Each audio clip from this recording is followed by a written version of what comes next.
आज मम्मी जेवायला काय काय केल्यास? त्यानं देतो तुला. हे ना मटकीची भाजी आहे.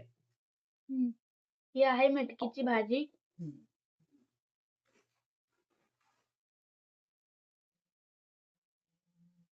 आणि चपाती. चपाती. जिरा राईस. हे आहे जिरा राईस.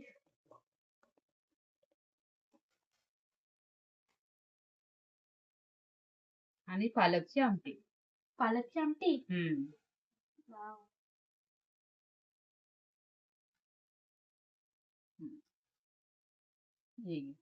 तूप घालू काय जरा तुला?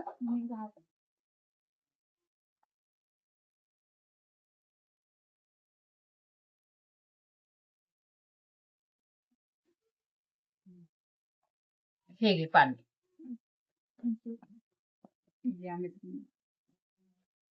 तर या मित्रांनो तुम्ही पण जेवायला. तर आता आमची मम्मी. तर पहिला पण चपाती खाऊया.